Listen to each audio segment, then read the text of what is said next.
நீ நாடி வந்த கோலை நாடு இதல்லவே என்று தமிழ் முழக்கமிட்டு பொது வாழ்க்கையிலே பவள விழா கண்டு சட்டமன்ற வரலாற்றிலே பொன்விழா கண்டு குளித்தலை முதல் திருவாரூரில் என்ற அத்தனை தேர்தல்களை வென்று 5 முறை தமிழ்நாட்டை ஆண்டு தாய்மொழி தமிழை செம்மொழியாக்கி இந்திய அரசியல் வரலாற்றில் பல ஜனாதிபதிகளை பல பிரதமர்களை உருவாக்கிய தமிழ் தாயின் தலைமகன் முத்தமிழ் அறிஞர் ஐயா கலைஞர் அவர்களை வணங்கி பெரியாரின் தொண்டனாய் அண்ணாவின் தம்பியாய் கலைஞருக்கு உற்ற தோழனாய் ஏற்றுக்கொண்ட கொள்கையை கடைசி வரை காப்பாற்றி கழக பொதுச் செயலாளராக பணியாற்றி எங்கள் நினைவில் வாழும் இனமான பேராசிரியர் ஐயாவையும் வணங்கி முத்துவேலரின் பேரப்பிள்ளை முத்தமிழறிஞரின் வீரப்பிள்ளை இரத்த தடாகத்தில் பூத்த குறிஞ்சி மலர் நாயகர் திராவிட இயக்கத்தின் 4ஆம் தலைமுறை திமுகவின் 3ஆம் தலைவர்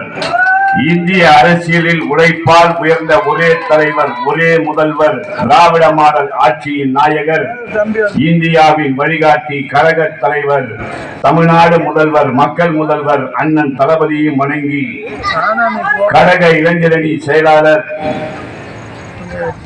மாண்புமிகு தமிழ்நாடு அரசின் துணை முதல்வர் இளம் தலைவர் மக்கள் போற்றும் மாமன்னர் எங்கள் சின்னவர் நாளைய தமிழ்நாட்டின் மன்னவர் உதயநிதி ஸ்டாலின் அவர்களுக்கு வணக்கம் செலுத்தி எங்களை போன்ற பேச்சாளர்களுக்கெல்லாம் வாய்ப்பு தந்திருக்கின்ற கொங்கு மண்டலத்தின் மாமன்னன் கரூர் மாவட்டத்தின் ஆற்றல் மிக்க மாவட்ட கழகத்தின் செயலாளர் மக்கள் சேவகர் கழக தொண்டர்களின் பாதுகாவலர் மண்டல பொறுப்பாளர் என்னாலும் எங்கள் அமைச்சர் மரியாதைக்குரிய அண்ணன் செந்தில் பாலாஜி அவர்களுக்கு வணக்கம் செலுத்தி எங்கள் வாழ்வும் எங்கள் வளமும் மங்காத தமிழ் என்று சங்கே முழங்கு என்று பாரதிதாசன் வீர வரிகளை கூறி என் அரசியல் ஆசான் என் அப்பாவை வணங்கி என் உரையை துவங்குகின்றேன். இன்றைய தினம் நம்முடைய முத்தமிழறிஞர் ஐயா கலைஞருடைய பிறந்த நாளும் நம்முடைய திராவிட மாடல் ஆட்சியினுடைய 4 ஆண்டு சாதனையை விளக்க நாடு போற்றும் 4 ஆண்டு தொடரட்டும் பல்லாண்டு என்று தலைப்பிலே தமிழ்நாடு முழுவதும் கூட்டங்கள் நடத்துவதென்று தலைமை கழகம் முடிவெடுத்ததற்கு பிறகு இளைஞரணி சார்பிலே நடத்திட வேண்டும் என்று எங்கள் சின்னவர் அறிவுரைக்கேற்ப இன்றைய தினம் கரூர் மாவட்டம் குளித்தலை சட்டமன்ற தொகுதி தோகமலை கிழக்கு ஒன்றிய திமுக சார்பிலும் திமுக இளைஞரணி சார்பிலும் நடைபெற்றுக் கொண்டிருக்கின்ற இந்த பொதுக்கூட்டத்தினுடைய தலைவர் மரியாதைக்குரிய ஆற்றல் மிக்க ஒன்றிய கழகத்தின் செயலாளர் மரியாதைக்குரிய அண்ணன் ஜி அண்ணாதுரை அவர்களே, இந்த இனிய நிகழ்ச்சியிலே எனக்கு முன்னால் பேசி அமர்ந்திருக்கக்கூடிய தொகுதியினுடைய சட்டமன்ற உறுப்பினர் மண்ணின் மைந்தன் நகர கழகத்தினுடைய ஆற்றல் மிக்க செயலாளரும் தலைமை கழகம் என்ன சொல்லுகிறதோ மாவட்ட கழகம் என்ன சொல்லுகிறதோ அதை செவ்வன செய்து கொண்டிருக்கின்ற மக்கள் சேவகர் மரியாதைக்குரிய அண்ணன் இரா மாணிக்கம் அவர்களே, இந்த இனிய நிகழ்ச்சியிலே வந்தவர்களை எல்லாம் வசந்தங்கள் தூவி வரவேற்று அமர்ந்திருக்கின்ற ஒன்றிய இளைஞரணி அமைப்பாளர் தம்பி விஜயன் அவர்களே, இந்த நிகழ்ச்சியிலே பங்கெடுத்திருக்கின்ற மாவட்ட இளைஞரணி துணை அமைப்பாளரும் தொகுதியினுடைய பொறுப்பாளருமான மரியாதைக்குரிய தம்பி யுவராஜ் அவர்களே, இந்த நிகழ்ச்சியிலே பங்கெடுத்திருக்கின்ற மாவட்ட மகளிர் அமைப்பாளர் சகோதரியார் நந்தினி அவர்களே, இந்த நிகழ்ச்சியிலே பங்கெடுத்திருக்கின்ற ஒன்றிய இளைஞரணி துணை அமைப்பாளர்கள் தம்பிமார்கள் பாலசுப்ரமணியம் அவர்களே, ராஜீவ்காந்தி அவர்களே, என்னை குளித்தலையிலிருந்து அழைத்து வந்திருக்கின்ற ஒன்றிய இளைஞரணி துணை அமைப்பாளர் வழக்கறிஞர் தம்பி சம்பத்குமார் அவர்களே, இந்த நிகழ்ச்சியிலே பங்கெடுத்திருக்கின்ற அண்ணன் சந்திரன் அவர்களே, லோகநாதன் அவர்களே, செல்வராஜ் சேகர் அவர்களே, ரவிச்சந்திரன் அவர்களே, அனிதா கருணா அவர்களே, ராமு அவர்களே, சத்தியமூர்த்தி அவர்களே, அசோக்குமார், இளங்கோவன், பழனிசாமி, செல்வராஜ், மணிகண்டன், கிருஷ்ணமூர்த்தி, குமரேசன், புகழேந்தி, சின்னையன், காமராஜ், காந்தி, மணிகண்டன், தனிகாச்சலம், சரவணன், மனோகரன், சுமதி, சிவபிரகாசம், அசோக்குமார் உள்ளிட்ட கழக தோழர்களே, இந்த நிகழ்ச்சியிலே பங்கெடுத்திருக்கின்ற எனக்கு முன்னால் உரையாற்றி அமர்ந்திருக்கின்ற இளம் பேச்சாளர் அருமை தங்கை பூங்கொடி அவர்களே, தாமோதரன் அவர்களே, சாகுல் அமீத் அவர்களே, செல்வப்பெருமாள் அவர்களே, முத்துலட்சுமி அவர்களே, ரங்கராஜன், இனிய சம்பத், ஜெகதீசன், சுரேஷ், ரமேஷ், பார்த்திபன், பெரியசாமி, செல்வராஜ், சக்திவேல், வேலுசாமி, பன்னீர்செல்வம், சண்முகம், ஆனந்தன், பிச்சைமணி, சுரேஷ், வீரமணி, ரவி உள்ளிட்ட கழக தோழர்களே, வடச்சேரி ஊராட்சி கிளை கழகத்தினுடைய செயலாளர்களே, நிர்வாகிகளே, பூத் கமிட்டியினுடைய இளைஞரணி நிர்வாகிகளே, செயலாளர்களே, தம்பிமார்களே, ஒன்றிய சார்பு அணியை சேர்ந்த அனைத்து அணியினுடைய அமைப்பாளர்களே, துணை அமைப்பாளர்களே, பாகநிலை முகவர்களே, ஊராட்சி கிளை செயலாளர்களே, இந்த துண்டறிக்கையிலே இடம்பெற்றிருக்கின்ற கழகத்தினுடைய மூத்த முன்னோடிகளே, நன்றி உரையாற்ற இருக்கின்ற இளைஞரணி துணை அமைப்பாளர் தம்பி மதியழகன் அவர்களே, இந்த நிகழ்ச்சியிலே பெருந்திரளாக பங்கேற்றிருக்கின்ற பெரியோர்களே, என்னருமை தாய்மார்களே, ஒலி அமைத்து கொடுத்த ஒலி அமைப்பாளர்களே, பாதுகாப்பு வழங்கி கொண்டிருக்கின்ற காவல்துறை நண்பர்களே, மாவட்ட கழக, ஒன்றிய கழக, பேரூர் கழக, கிளை கழகத்தினுடைய நிர்வாகிகளே, அனைத்து அணியினுடைய நிர்வாகிகளே, கூட்டணி கட்சி நண்பர்களே, திமுக என்னடா பேச போறான்னு ஒளிர்ந்திருந்து கேட்கக்கூடிய எதிர்கட்சியான அதிமுகவை சார்ந்த பல கம்பெனிகளே, பாஜகவை சார்ந்த பல கம்பெனிகளே, சாமான் கட்சியை சார்ந்த சீமான் கட்சியை சார்ந்த நண்பர்களே, இன்றைக்கு புதிதாக முளைத்திருக்கின்ற புரோ கட்சியை சார்ந்த நண்பர்களே, உங்கள் அனைவருக்கும் என்னுடைய மாலை வணக்கத்தை தெரிவித்துக் கொள்கிறேன். நான் இங்க வரும்போது காலையில இங்க வந்தேன், கரூருக்கு வந்தேன். கரூருக்கு வந்த உடனே அமைச்சர் போன் போட்டு சொன்னேன், அண்ணா நான் கரூருக்கு வந்துட்டேன் அப்படின்னாரு. உடனே அடுத்த அரை மணி நேரத்தில் நம்முடைய டாக்டர், கோயம்புத்தூர்ல மருத்துவமனை வச்சிருக்கிற ஒரு டாக்டர் போன் பண்ணி, கரூருக்கு வந்திருக்கிறேன்னு சொன்னிய தம்பி, இன்றைக்கு நாங்கள் மருத்துவ முகாம் நடத்துகிறோம், அதுக்கு வாங்கன்னு சொன்னார். காலையில் அதுக்கு போயிட்டு அங்கே அமைச்சரும் வந்தார். பேசிட்டு வந்துட்டு ரூமுக்கு வந்தோடனே நம்முடைய மாவட்ட இளைஞரணி துணை அமைப்பாளர் தம்பி யுவராஜ் சொன்னார், அண்ணன் 4 மணிக்கெல்லாம் வண்டி வந்துடும் அண்ணா, 5:30 மணிக்கெல்லாம் கூட்ட ஆரம்பிச்சிடலாம், நீங்கள் சீக்கிரமாக ரெடி ஆகிட்டு வந்துருங்கன்னு சொன்னார். சரிண்ணா வந்துடுறேன், ஏன்னா தாய்மார்கள்லாம் ரொம்ப நேரம் உட்கார இருக்கக்கூடாது, ஏன்னா காத்திருக்க மாட்டாங்க அப்படின்னு சொன்னார். நான் சொன்னேன், வரும்போதும் சொன்னேன், இப்போவும் பக்கத்தில் உட்காந்துருக்கும்போது சட்டமன்ற உறுப்பினருக்கும் சொன்ன, மழை வருது, வரா மாதிரி தூருது, சீக்கிரமாக முடிச்சிடலான்னு. நான் சொன்ன, மழை வராது, கவலைப்படாதீங்க, ஏன்னா எனக்கும் வரண பகவானுக்கும் ஒரு ஒப்பந்தம் இருக்குது, நான் சொன்னால் வரண பகவான் கேட்பாரு அப்படின்னு சொன்னா, மைக்கில் வந்து சொன்னா நின்றுச்சா மழை. இதெல்லாம் திமுக. எங்கள் ஐயா கலைஞர் சொன்னார், சொன்னதை செய்வோம், செய்வதை செய்வோம். இதுதான் திமுக. சொல்றதுதான் செய்வோம், செய்யறது தான் சொல்லுவோம். அப்படியே எங்களுக்கு ஒரு தலைப்பு வச்சு அருமையா திட்டங்களை கொடுத்துருக்கிறாரு. அதுவும் இங்க தாய்மார்கள்லாம் ரொம்ப நேரம் உட்கார்ந்து இருக்கிறீங்கன்னு எனக்கு தெரியும். இருந்தாலும் சகோதரி சொன்ன மாதிரி சில சீரியலை சொன்னாங்க. 6 மணிக்கு கலைஞர் சன் டிவியில் செய்தி முடிஞ்சு 6:30 மணிக்கு ராமாயணம் போய், 7 மணிக்கு அன்னம் போய், 7:30 மணிக்கு கயல் போய், இப்படி எல்லா சீரியலும் போய் கடைசியில் 9 மணிக்கு சிங்கப்பண்ணாவது பார்க்க விடுவாங்க இந்த ஆளு அப்படின்னு நீங்க எல்லாம் உட்கார்ந்து இருக்கிறீங்கன்னு எங்களுக்கு தெரியும். அதை விட முக்கியமானது என்னன்னா, வேலைக்கு போயிட்டு வர ஆம்பளைக்கு சாப்பாடு செய்யறத விட்டுவிட்டு, குழந்தைங்களுக்கு சாப்பாடு செய்யறத விட்டுவிட்டு, தூங்க வைக்கிறத விட்டுவிட்டு திமுக கூட்டத்துக்கு வந்து உட்கார்ந்து இருக்கிறாங்கன்னா என்ன காரணம் நினைக்கிறீங்க? இது மகளிருக்கான ஆட்சி, மக்களுக்கான ஆட்சி. அதனாலதான் வந்து உட்கார்ந்து இருக்காங்க எம்எல்ஏ. அதனால நீங்க ஒன்னும் கவலைப்படாதீங்க, முடிக்கிற வரைக்கும் இருப்பாங்க. இன்னைக்கு திமுக கூட்டத்துக்கு அதிகமா வர்றதே பெண்கள் தான். ஏன்னா இது பெண்களுக்கான ஆட்சி. தலைவர் கலைஞர் எப்பொழுதெல்லாம் திமுக எப்பொழுதெல்லாம் ஆட்சிக்கு வருகிறதோ, எங்கள் ஐயா கலைஞருடைய பேனா எப்பொழுதெல்லாம் தலைகுனிந்திருக்கிறதோ அப்பொழுதெல்லாம் தமிழ்நாடு தலைநிமிர்ந்திருக்கிறது. மக்களுக்கு நல்ல திட்டங்களை கொடுத்திருக்கிறார். எனக்கு முன்னாடி பேசிய திருச்சி ராதாகிருஷ்ணன் அண்ணன் சொன்னார், அருமையான சில திட்டங்களை எல்லாம் சொன்னார். தலைமை கழகத்தினுடைய ஆற்றல் மிக்க சொற்பொழிவாளர் அவரும் சொன்னார். என் தங்கை பூங்கொடியும் சொன்னார். சட்டமன்ற தொகுதி நம்முடைய உறுப்பினர் அண்ணன் மாணிக்க அண்ணனும் சொன்னார், அவருடைய தொகுதியில் என்ன செஞ்சிருக்கோம் சுருக்கமா முடிச்சுட்டார், எங்களுக்கு டைம் கொடுக்கணும்னு. அதாவது இன்றைக்கு யாராவது என்னென்னோ பேசிக் கொண்டிருக்கிறார்கள், அதற்கெல்லாம் நான் பின்னாடி வருகிறேன். பெரியார் நினைத்ததை, அண்ணா சொன்னதை, அம்பேத்கர் நினைத்ததை, அண்ணா சொன்னதை கலைஞர் செய்தார். தளபதி செய்து கொண்டிருக்கிறார். நாளை எங்கள் சின்னவர் உதயநிதி செய்து கொண்டே இருப்பார். இது திராவிட மாடல் ஆட்சி.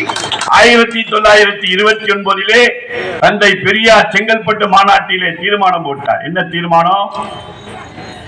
பெண்களுக்கு சொத்திலே சம உரிமை வேண்டும், பெண்களுக்கு கல்வி வேண்டும். தீர்மானம் போடுறார். எப்ப? 29 தந்தை பெரியார் தீர்மானம் போட்டது. சில ஆண்டுகள் கழித்து, என் அருமை தங்கை பூங்கொடி சொன்னதை போல, சில ஆண்டுகள் கழித்து 1951 என்று நினைக்கின்றேன் வருடம் பாராளுமன்றத்திலே அரசியல் சட்டம் வடிவமைத்து தந்த அண்ணல் அம்பேத்கர் சட்டத்தை கொண்டு வருகிறார், தீர்மானத்தை கொண்டு வருகிறார்.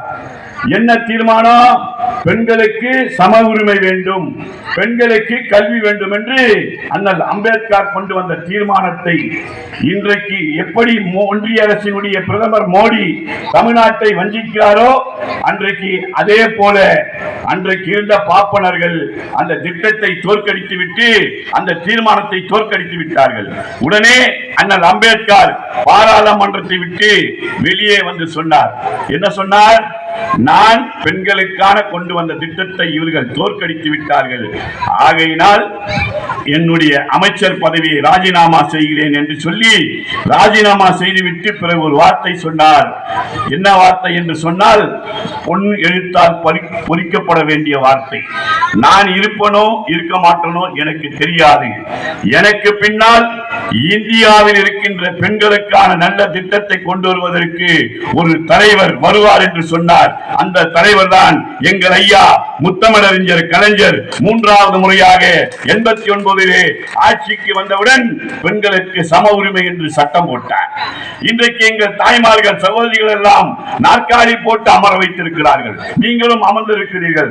ஆண்கள் எல்லாம் சில பேர் அமர்ந்திருக்கிறார்கள், சில பேர் நிற்கிறார்கள். ஆனால் இங்கே வயதான முதியோர்கள் இருக்கிறீர்கள். அந்த காலத்தில் என்ன சொன்னீங்க? ஆம்பளை நடந்து வந்தா பொம்பளை எதிர்க்க நடந்து போக கூடாது. நீங்க ஆம்பளை கிட்ட நேரடியா நின்று முகம் கொடுத்து பேசக்கூடாதுன்னாங்க.